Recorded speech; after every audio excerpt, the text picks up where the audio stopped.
Societatea are nevoie mai mult ca niciodată de lideri care să-și pună la dispoziția bunului mers al lucrurilor toată experiența, cunoașterea și seriozitatea, nefiind împinși în lupta politică de interese ascunse, mize financiare sau diverse înțelegeri cu alți cointeresați politic. Cosmin Rațiu este candidatul ALDE la primăria municipiului Satu Mare și dacă ar fi să comparăm evoluția în mediul de afaceri al medicului Cosmin Rațiu cu necesitatea orașului nostru de a avea în frunte un astfel de lider, am înțelege imediat de ce ar trebui să-i dăm cu toată încrederea votul nostru.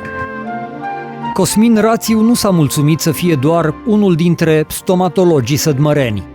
A decis să exploateze la maxim cunoștințele cumulate, reușind să dezvolte o clinică unde oferă societății diverse servicii medicale, unele chiar gratuit, cu toate că este o clinică privată. Dorința de dezvoltare personală pe plan profesional s-a concretizat prin absolvirea mai multor cursuri la nivel internațional, specializându-se continuu, rămânând ancorat în cele mai contemporane tehnici medicale. Sensibilitatea și interesul față de vârstnici s-a concretizat prin deschiderea centrului de rezidență Sfântul Anton, unde fiecare beneficiar se bucură de toată atenția echipei medicului Cosmin Rațiu.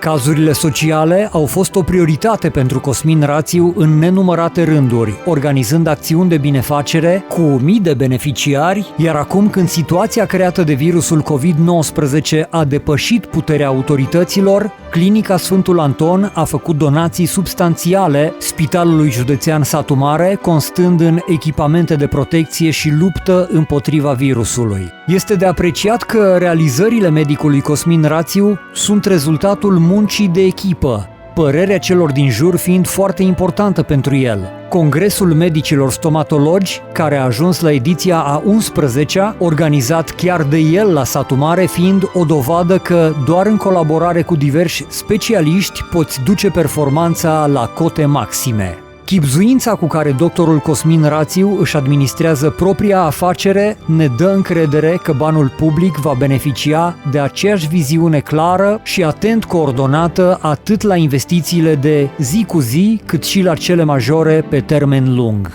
Cosmin Rațiu este un om în plină dezvoltare, un om dornic de a oferi mai mult societății sădmărene, iar din funcția de primar al municipiului Satu Mare ar putea aplica rigurozitatea, seriozitatea și cunoștințele manageriale în dezvoltarea sănătoasă a orașului nostru. E timpul să fim raționali, să votăm în propriul nostru interes, nu în folosul jucătorilor politici care doar promit. Cosmin Rațiu, Sătmarul pe mâini bune.